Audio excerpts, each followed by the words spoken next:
Hello, medical college থেকে doctor Nadia বলছেন? হ্যাঁ বলেন। স্ত্রী প্রেগনেন্ট, মেয়ে হবে, অ্যাবর্শন করাতে চাই।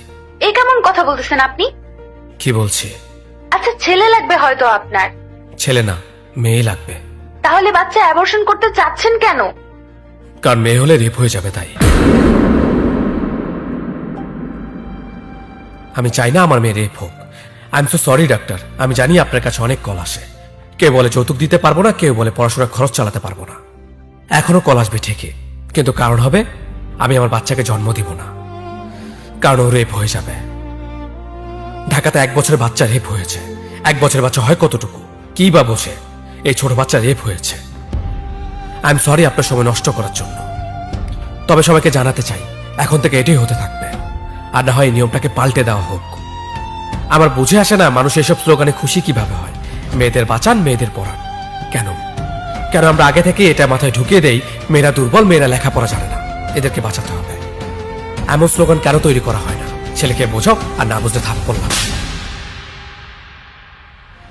আর যারা এই কথা বিশ্বাস করে মেয়েরা ঘর থেকে বেরোলেই রেপ হয়, তার আত্মীয়রা শোবার ঘরে ঢুকে তার বাচ্চাকে রেপ করেছে। 27 দিনে 37টা রেপ হয়েছে। যখন বাবা মা তার বাচ্চাকে দেখেছে সে রক্তাক্ত অবস্থায় পড়া ছিল, পুরো হাসপাতাল এক হয়ে গিয়েছিল তার চিৎকারে। আপনারা করতে থাকুন একে অপরকে গালাগালি আর হানাহানি। যদি ন্যূনতম লজ্জা থাকে না, তাহলে ওইসব জানোয়ারদের বিরুদ্ধে রুখে দাঁড়ান যেসব জানোয়াররা এই বাচ্চাগুলোকে রেপ করে। আর কাউকে এটা বলার প্রয়োজন নেই যে মেয়েরা কারোর চেয়ে কম নয়।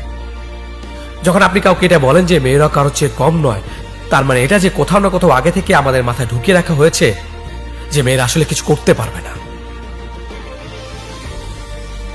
18 কোটি মানুষের দেশে যদি আমার কথা কারো একটু মনে নাড়াতে থাকে, তাহলে সেসব জানোয়ারদের বিরুদ্ধে রুখে দাঁড়ান।